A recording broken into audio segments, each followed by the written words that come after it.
Bom, pessoal, nessa aula a gente vai falar dos microfones direcionais. Nós vimos o princípio de construção, a classificação dos microfones com respeito ao princípio de construção. Vimos aí que os microfones de pressão são aqueles em que o diafragma está aplicado sobre uma cavidade fechada, e isso torna o padrão direcional deles primordialmente omnidirecional, a não ser por efeitos de difração que vão fazer com que esse microfone se torne mais direcional à medida que a frequência aumenta.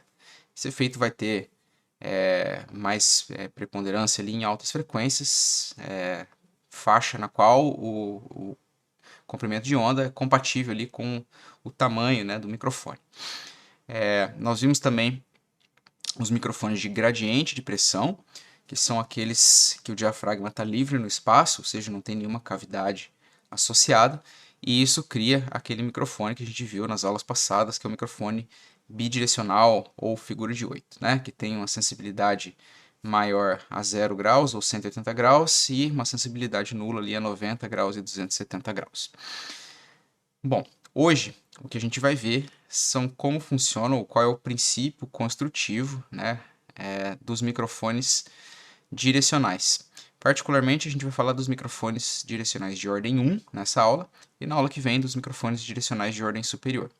Esses microfones direcionais de ordem 1, eles compreendem aí o que a gente chama de família cardioide, que são os microfones que têm o princípio, que tem padrão direcional subcardioide, cardioide, supercardioide e hipercardioide. A gente vai ver o que isso significa.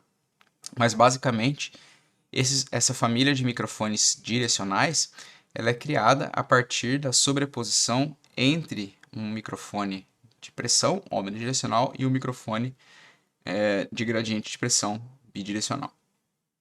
E a gente vai ver que tem algumas maneiras de combinar esses padrões direcionais para criar um microfone direcional. Por exemplo, combinando sinais de dois diafragmas ou então alterando o circuito acústico efetivamente do transdutor.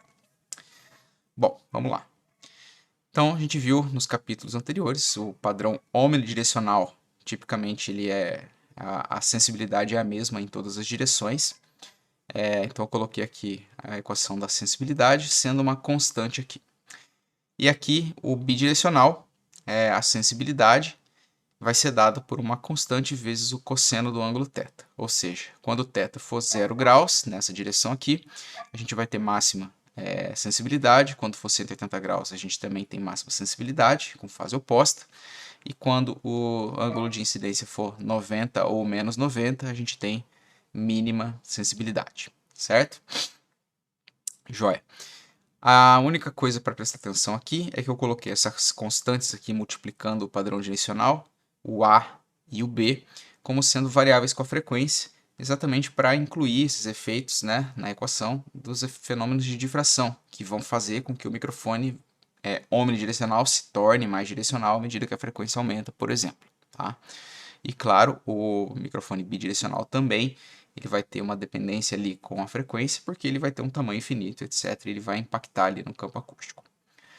Beleza, mas a gente basicamente tem esses dois padrões direcionais dados por essa equação aqui, uma constante, né, com, o ângulo, com a direção de incidência, e um padrão polar que depende do cosseno do ângulo de incidência.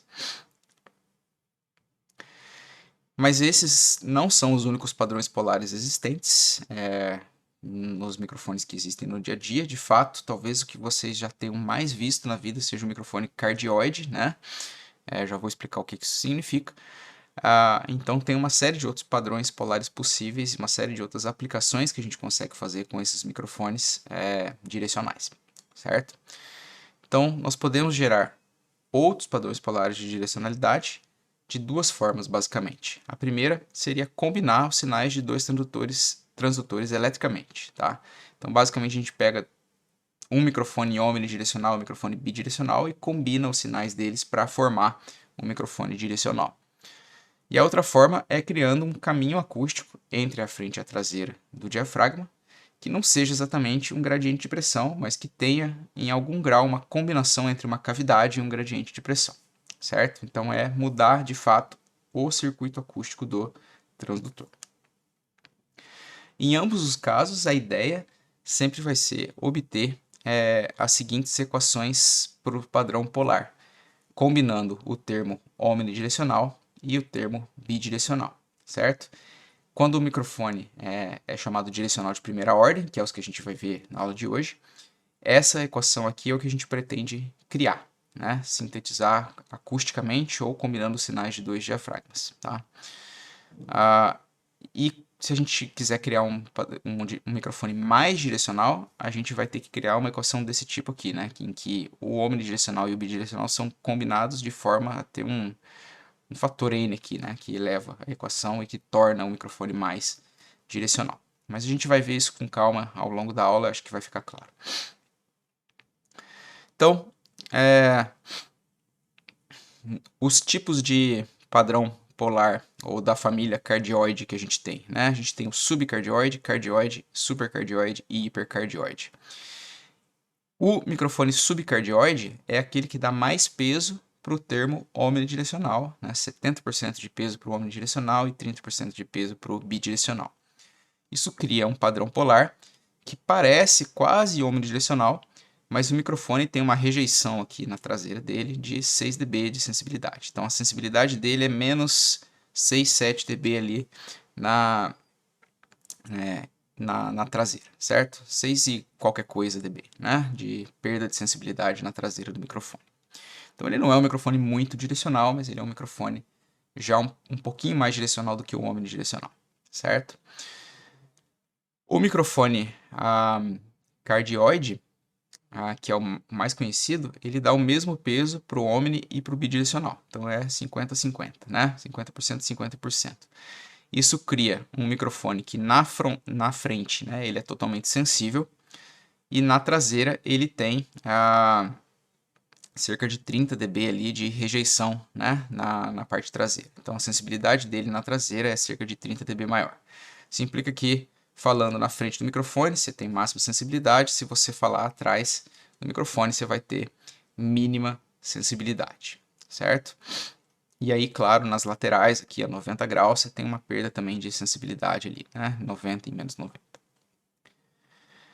O microfone supercardioide, ele começa a dar mais peso, né? Agora, a partir de agora, do super e do hipercardioide, a gente vai começar a dar mais peso para o termo bidirecional. Então, aqui no supercardioide, a gente tem 63% de peso aqui no bidirecional. Isso faz com que o padrão polar dele comece a lembrar um microfone bidirecional, mas a tender a um microfone bidirecional. Então, a gente vai ter aqui na parte frontal muito parecido com o cardioide, mas não é igual. Se vocês observarem aqui, ó, a diferença entre as duas, né? Fica claro no slide que existe uma pequena diferença na parte frontal aqui dos 90 menos 90 graus, né? Nesse hemisfério aqui. Então tem uma diferencinha nos hemisférios, né? Dá para perceber. E a parte traseira dele vai ter um lóbulo, né? Secundário ali, que vai criar uma sensibilidade ali, uma rejeição a 180 graus de menos 12 dB, e os ângulos aqui de mínima sensibilidade vão ser diferentes, certo? Percebe que tem um ângulo aqui de mínima sensibilidade nessa direção e nessa direção, certo? E o hipercardioide dá mais peso ainda para a parte bidirecional. Então a gente vai ter menos 6 dB agora de rejeição, e os ângulos aqui de mínima sensibilidade são mais diferentes ainda. Então a gente muda o padrão polar, muda o ângulo de máxima rejeição e muda a rejeição a 180 graus, mudando o tipo de combinação aqui entre o padrão omni e o padrão bidirecional.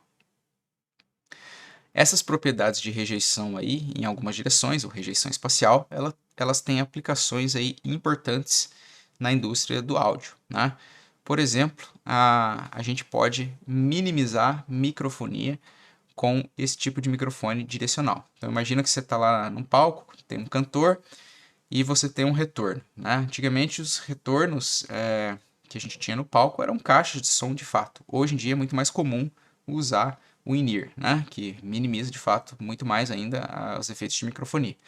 Mas como você tem som sendo gerado, né, na sala, seja por um retorno, seja pelo sistema de amplificação, esse som vai voltar para o microfone e causar microfonia. Então, quando você rejeita o som que está vindo da traseira do microfone, você de fato está minimizando a possibilidade de ter microfonia. Então, para microfones cardioides, era muito comum colocar o retorno exatamente orientado ali para a traseira do microfone. E se você está usando um microfone supercardioide ou hipercardioide, você podia usar 2 retornos orientados ali nos ângulos de mínima sensibilidade dos microfones. Outra questão interessante é para usar os microfones direcionais na hora de gravar uma orquestra ou algum instrumento que você precisa microfonar à distância, é acertar a proporção que você tem na sala entre som direto e campo reverberante, né? Já que o microfone rejeita o que vem de trás, ele vai rejeitar parte do campo reverberante que está chegando pela traseira dele, né? Então, a hora que você aproxima o microfone da tua fonte, você está priorizando o som direto daquela fonte. À medida que você afasta o microfone daquela fonte, você está começando a combinar o som direto com o campo reverberante que está na sala. E outra aplicação importante dos microfones direcionais é no desenvolvimento e na aplicação de técnicas de captação estereofônicas, né? Por exemplo, a gente tem uma técnica importante que a gente não cobre na disciplina, isso é coberto em técnicas de gravação, mas que é uma técnica chamada XY, no qual a gente usa um microfone cardioide apontado para o lado esquerdo do instrumento e um microfone cardioide apontado para o lado direito do instrumento. Esse tipo de técnica aqui, ele preserva a informação de fase, porque os 2 microfones estão muito perto um do outro, então quando a gente demixa, né, a música de estéreo para monofônico, a gente não perde nenhum tipo de informação, tá? Então são técnicas interessantes, né, que são usadas aí na captação espacial dos instrumentos musicais. Já que tem muitas aplicações, é importante determinar aí alguns parâmetros dos microfones direcionais, tá? Entre eles, vou destacar 2 que são mais difíceis de explicar na tabela, e explicar agora. O primeiro deles é o chamado de eficiência energética de campo difuso, ou Random Efficiency. Esse termo é a razão entre a energia fornecida pelo microfone, quando ele é submetido a um campo difuso de potência W, pela energia fornecida pelo microfone, quando ele é submetido a um campo sonoro de mesma potência, incidente no seu eixo principal. Então, já que o eixo principal é o eixo de maior sensibilidade, um microfone que é mais direcional, ele vai rejeitar energia vinda de outras direções, certo? E como você tem a mesma potência no campo difuso e no eixo principal, como o microfone rejeita o que está no campo difuso, esse termo tende a ser menor quanto mais direcional for o microfone, certo? Já que ele vai rejeitar o que está vindo do campo difuso. E é exatamente o que a gente vê aqui nessa tabela, né? Aqui o Random Efficiency, ou eficiência de campo difuso, está aqui nessa a terceira linha aqui de baixo para cima. Então aqui a gente vê que o Random Efficiency, o RE, do microfone omnidirecional é 1, já que ele não rejeita nada do campo difuso, porque ele tem a mesma sensibilidade em todas as direções, né? O do bidirecional é 0.333, e aqui se a gente pegar toda a família cardioide, à medida que a gente vai saindo do subcardioide para o cardioide, para o supercardioide e para o hipercardioide, a gente observa que o RE vai diminuindo, já que o microfone vai se tornando mais e mais direcional na frente, ou seja, o padrão polar dele de direcionalidade na frente vai se fechando, certo? E a gente pode observar que a gente tem um termo aqui, ó, que é o arco de sensibilidade dele de 6 dB, ou seja, qual que é a direção que a gente tem para cada padrão polar que tem 6 dB a menos de sensibilidade, né? A partir daquele ângulo a gente está perdendo mais de 6 dB. Então a gente vê aqui que no subcardioide a gente tem cerca de 264 graus desse arco, então é um arco bastante amplo. No cardioide a gente tem 160, no supercardioide 156 e no hipercardioide 141, tá? A gente tem aqui a saída relativa ao eixo principal, né, a 180 graus, e a gente vê que no omnidirecional é 0 e no bidirecional é 0, porque, né, a 0 graus e 180 graus a gente tem a mesma sensibilidade, né? A 90 graus, né, a gente observa que o omni é 0 e o gradiente de pressão é menos infinito, ou seja, é sensibilidade nula, né, a 90 graus. Agora, se a gente olha esses dois termos aqui, a 180 graus, para o subcardioide é menos 8 dB, para o cardioide é menos infinito, para o supercardioide quase menos 12 dB e para o hipercardioide menos 6 dB. E aqui a gente pode observar também os ângulos nos quais a saída do microfone seria idealmente nula, né? No omnidirecional não tem nenhum ângulo para o qual a saída é nula. No gradiente de pressão é 90 graus. No subcardioide também não tem nenhum ângulo no qual a saída do microfone é nula. E no cardioide ali a gente tem 180, no supercardioide 126 graus, que são esses ângulos aqui, né? 126. E aqui no hipercardioide 110 graus. Então a gente, com essa tabela, a gente consegue se orientar mais ou menos do que esperar sobre o microfone. Claro que essa tabela ela é genérica para todos os microfones da família cardioide. E naturalmente, cada modelo de cada fabricante vai ter dados específicos sobre si, né? Então a gente não pode generalizar essa tabela para todos os modelos. Ela serve como um objetivo na hora da gente fazer o design, fazer o projeto de um microfone direcional. O outro termo interessante que a gente pode ver aqui é o fator de distância. Ele estabelece o distance factor, né? Ele estabelece uma medida do quão distante, relativo a um microfone unidirecional, o microfone direcional pode ficar da fonte sonora para que ele forneça a mesma relação entre a energia do som direto e reverberante que o microfone direcional. Essa distância vai ser sempre maior que 1, porque os microfones direcionais, eles rejeitam o campo reverberante por causa da baixa sensibilidade na traseira deles, né? E isso faz com que a gente possa afastar o microfone mais da fonte sonora para que ela capte a mesma energia de som direto e de campo reverberante. Que no caso do omnidirecional, como ele aceita tudo que vem de todas as direções, essa distância vai ser menor.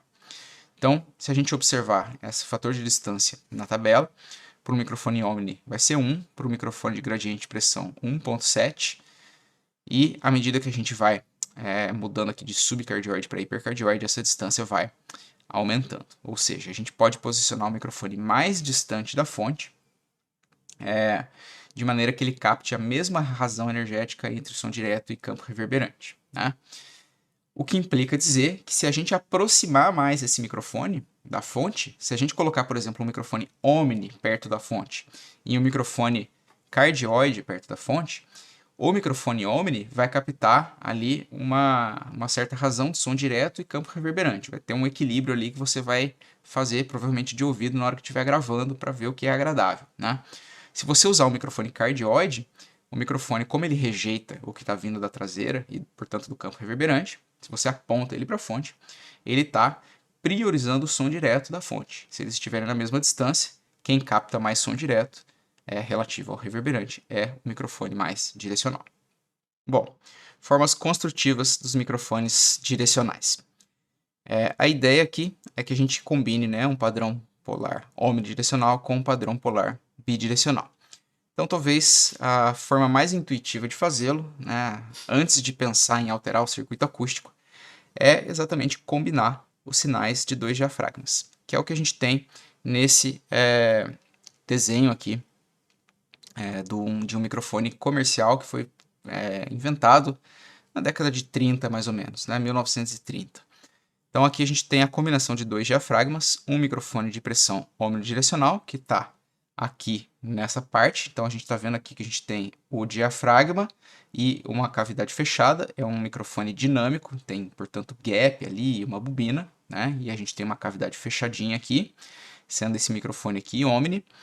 E a gente tem um outro microfone de gradiente de pressão bidirecional, que é esse cara aqui, que é o diafragma que está livre ali, certo? Então, a gente tem aqui um diafragma livre, aqui um diafragma apoiado sobre uma cavidade fechada, e aqui está o invólucro, né, do microfone, né, que faz a proteção mecânica do microfone. Isso aqui é uma tela ali com uma tela aberta, né, que vai fazer com que o som possa entrar aqui e excitar os dois diafragmas, né? E aí a gente usa um circuito elétrico aqui, que pode até atribuir pesos diferentes para o microfone bidirecional e para o microfone omnidirecional, criando, portanto, padrão polar variável. tá? Então é o que a gente tem neste caso desse microfone aqui. É bem icônico que esse microfone virou meio vintage hoje em dia e ele tem muitos microfones modernos sendo fabricados com esse tipo de carcaça aqui, né? Que é uma coisa que saiu há muito tempo atrás, lá em 1930 mais ou menos. A Western Electric tinha inventado esse microfone que tem padrões polares diferentes. Você pode selecionar o padrão polar com uma chave, né, já que é feita a partir da combinação elétrica dos sinais dos diafragmas. Então a gente seleciona uma chave, a gente tem o microfone Omni, a gente seleciona a outra chave, a gente tem o microfone bidirecional, e aí combinando, dando pesos diferentes para os transdutores, para os dois transdutores que a gente tem no circuito, a gente cria padrão cardioide, supercardioide e hipercardioide. Tá? Note que como o espaçamento entre os diafragmas é relativamente grande, isso torna mais difícil controlar a FRF do microfone e a integridade polar ali do microfone em altas frequências, tá? Porque o espaçamento entre os transdutores é bastante grande. Então é um microfone aplicado ali para a indústria do áudio, claro, ele não vai ser aplicado para medição porque ele é realmente muito grande. Uma outra forma de fazer os microfones direcionais de ordem 1 é usar o mesmo diafragma com duas terminações acústicas. Então a gente tem um diafragma livre ali no espaço, parte do diafragma, né, ele está livre, não tem uma cavidade, e parte está associada a uma cavidade. E aí combinando a saída dessas duas partes do diafragma, a gente gera um padrão polar diferente também. Isso aqui é só um esquemático dado nesse livro, né, para mostrar mais ou menos qual é o conceito de fazer esse tipo de microfone. E aí a gente entra nos padrões talvez mais no estilo mais moderno de fazer o microfone direcional, que é usar um único diafragma e alterar o circuito acústico de forma a obter o padrão polar desejado. Então a ideia aqui é que a gente vai ter, por exemplo, no caso do capacitivo, né, a gente tem o backplate, a gente tem o diafragma e a gente tem uma cavidade atrás. E a gente vai deixar um caminho de propagação entre a frente e a traseira a partir de uma abertura lateral ou traseira no microfone. Tá? E conforme a gente fecha essa abertura, a gente torna o microfone mais omnidirecional. Então, se eu fizer um buraco muito pequenininho, eu estou tornando essencialmente o meu microfone omnidirecional, porque só vai ter a cavidade. Se eu fizer um buraco maior, se eu colocar menos perdas nesse caminho entre a parte frontal e a parte traseira, a gente essencialmente está tornando o microfone bidirecional, certo? Então, se eu abrir completamente é bidirecional, se eu fechar completamente é omnidirecional, se eu fizer uma coisa no meio do caminho, eu estou combinando a parte omnidirecional com a parte bidirecional, certo? Então, a ideia aqui é essa.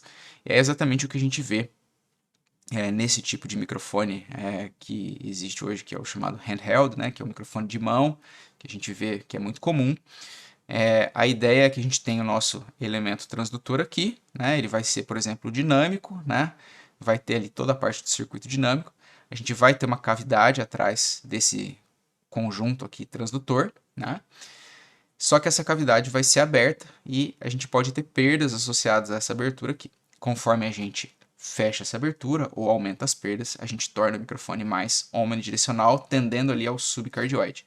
Conforme a gente abre isso aqui, a gente torna o microfone mais cardioide, supercardioide e hipercardioide, que a gente vai estar priorizando a parte bidirecional, certo? Essa é a ideia. Claro que o balanço entre essas duas coisas e o desenho, efetivamente o design do circuito acústico do microfone em si vai variar de modelo para modelo, tá?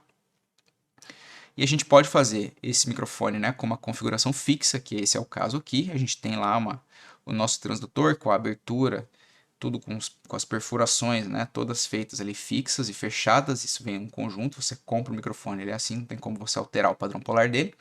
Ou você pode alterar o padrão polar do microfone. Tem algumas formas de fazer isso, né? Aqui, por exemplo, a gente tem talvez exatamente o mesmo exemplo desse aqui, só que dado de uma forma mais prática.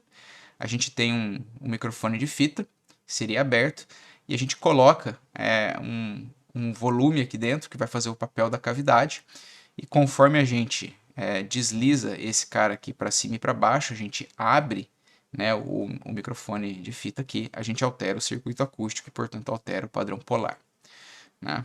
Então a gente pode deslizar essa peça aqui para baixo ou para cima, tornando o microfone mais direcional ou bidirecional. E aqui a gente tem um modelo da Chips, em que a gente tem um microfone capacitivo, a gente tem dois backplates aqui e o diafragma no meio aqui, né, tá pequenininho.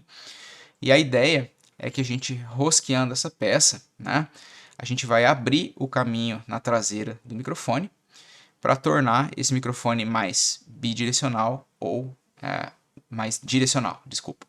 Então, a ideia aqui é, fechando, a gente tem uma cavidade e a gente vai ter um microfone omnidirecional. E se a gente abrir essa peça, a gente cria uma abertura aqui, tornando o microfone direcional. E aí, conforme a gente abre mais ou menos, a gente prioriza a parte bidirecional e, portanto, cria diferentes padrões de direcionalidade. Certo? Então, essas são as ideias de como fazer um microfone direcional de ordem 1.